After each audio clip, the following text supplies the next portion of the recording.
Okay, so the area, limit this and approaches infinity. And then I have 2 over n, 8 over n cubed, and this is n squared, n plus 1 squared, which is n squared plus 2n plus 1 divided by 4, plus 12 over n squared multiplied by n, n plus 1, 2n plus 1 divided by 6, plus 12n, n plus 1 divided by 2n, and plus 4n. Okay, let's see if I can simplify anything, and yes, I like it because I can simplify. These two go away, these two go away, these two go away, this with this, this with, oh, I should not simplify this one. I don't want to simplify this. This has to stay. Good.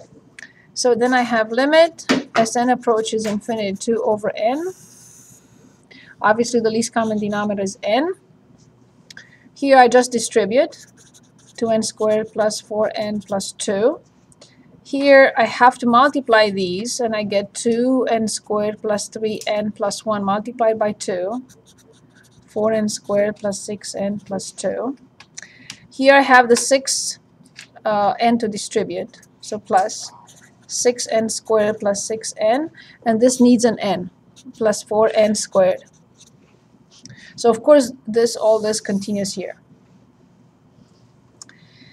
So now, almost done. Limit as n approaches infinity. The denominator is n squared. So 2n squared, 4n squared is 6. 6 plus 4 is 10. 10 plus, this is 16. 4n plus 6n, I already got it because it's 32 over n squared, but let me finish it. So 10, so plus 16, and then 2 plus 2 is 4. So this becomes limit as n approaches infinity, 32n squared, 32n plus 8 divided by n squared. I know I'm using L'Hopital's rule now, or pre-calculus, whatever you want. So this is 64n plus 32 over 2n, and I'm using L'Hopital's rule again because it's infinity over infinity, and I get 64 divided by 2, which is 32, as expected. Any questions? Any questions? Okay, last section that I would like to review is 4.9, which is antiderivatives. So let's choose a problem from there. Let's say problem 41. Maybe we did 41. 41 on page 349. So we are given the third derivative of theta. No, I'm sorry, we're given the second derivative of theta to be sine theta plus cosine theta. And we are given that f of theta is 3 and f prime of theta is 4. So find the function. That's of 0.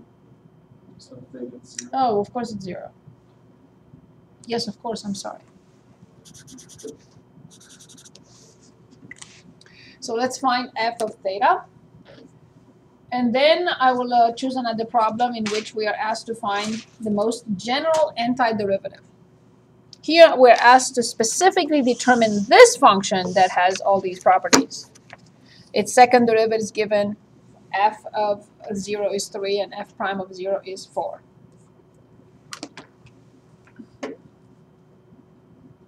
Okay? 2 minutes?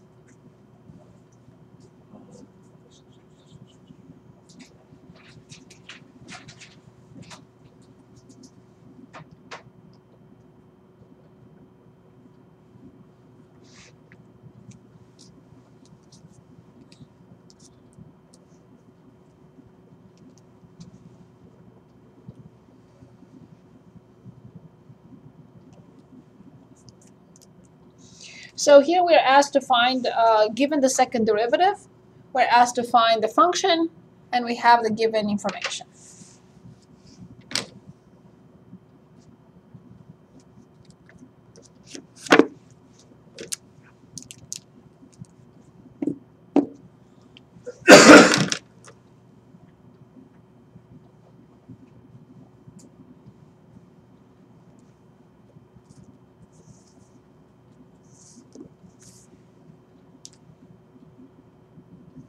And then I would like to look at 16, in which we have r of theta equals secant tangent minus 2e to theta, the most general antiderivative of this function.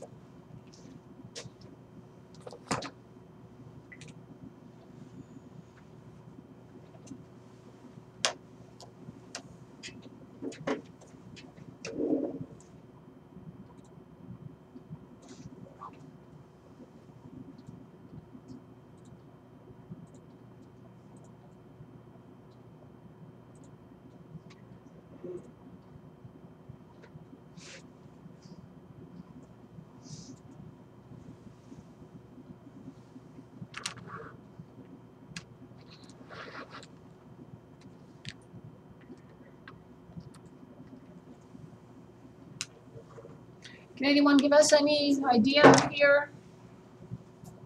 Well, you think the antiderivative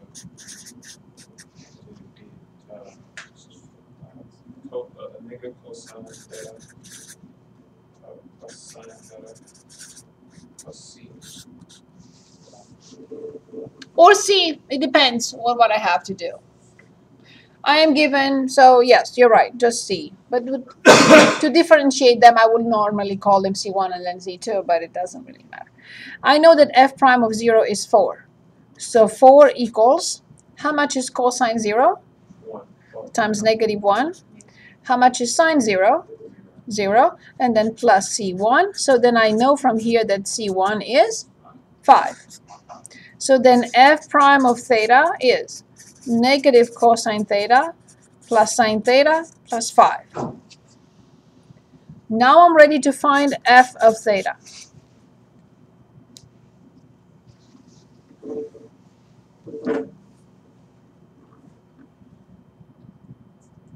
negative sine theta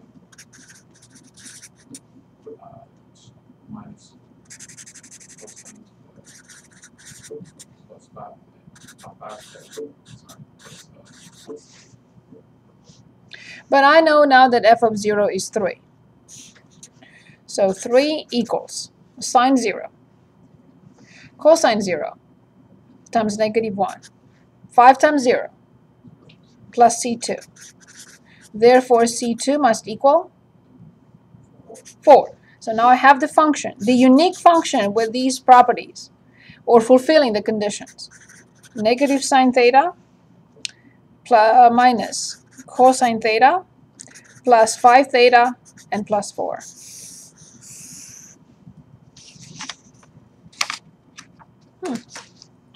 Very good. Now I would like to find the most general antiderivative of this function. So if the function is given as lowercase r, then I have to find the antiderivative using the notation uppercase F, if you remember.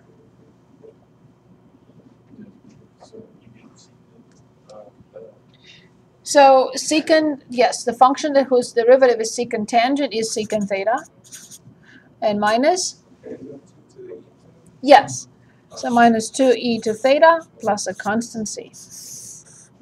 So this is the most general antiderivative of the given r of theta. Any questions?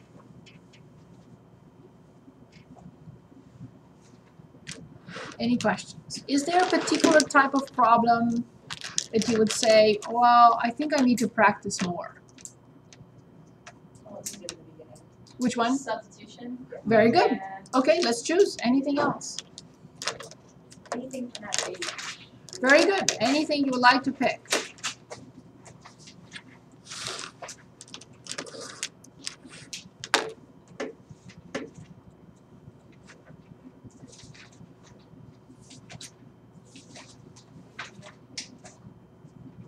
You know, page.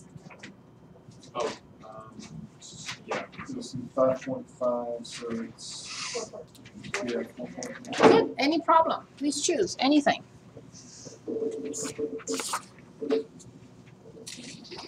Okay, very good. 62. Oh, yeah, let's take it back. Can anyone give it to me? I think we did that one Oh, we did it. on video already. We had Okay. cosine x, and then sine of sine x.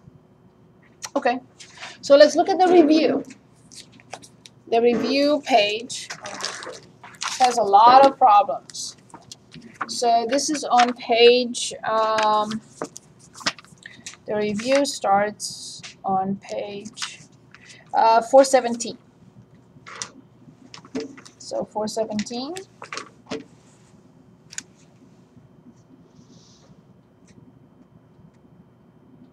For example, 36. The integral from 0 to pi over 4 from 1 plus tangent t to the third secant squared t dt. So let's work on this problem.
Can anyone give us the substitution here?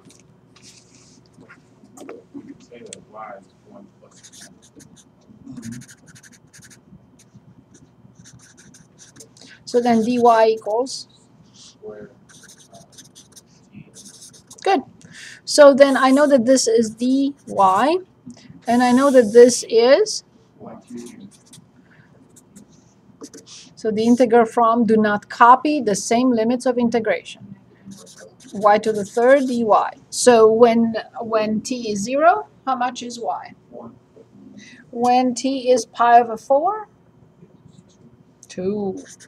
So this is y to the fourth over 4 from 1 to 2. Leave 1/4 outside, don't mess with it. Plug in 2, 16 minus 1, so this is 15 over 4.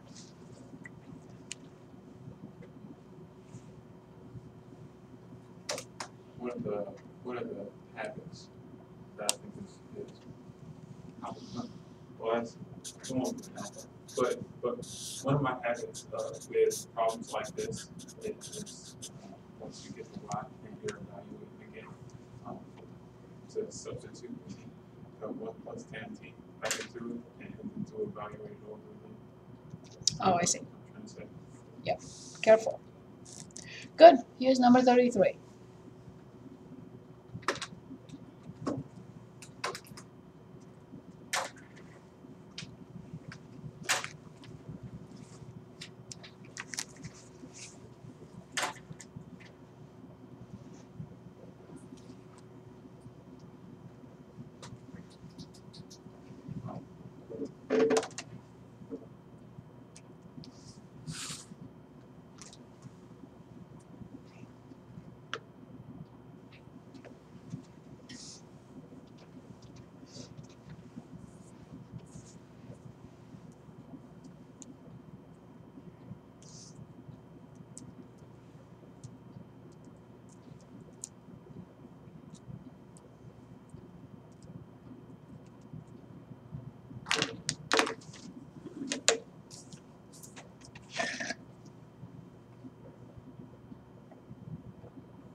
Can we get the substitution from anyone? Y is 1 plus, Very good. Dx. If you forget the x, then the whole thing collapses. Okay, good. I'm not saying you did, but I'm just making a point. So then it needs a 4. I can always adjust for a number, which is a factor, right? So now this is dy. So this is 1/4, the integral from dy over y. And the answer is 1/4. Natural log, careful. Absolute value of y plus a constant c. And now I have to replace it.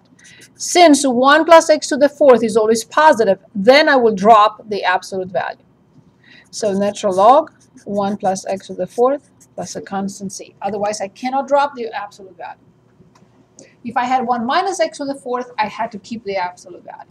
But since 1 plus x to the 4th will always be positive, greater than 0, strictly greater than 0, then I'm fine.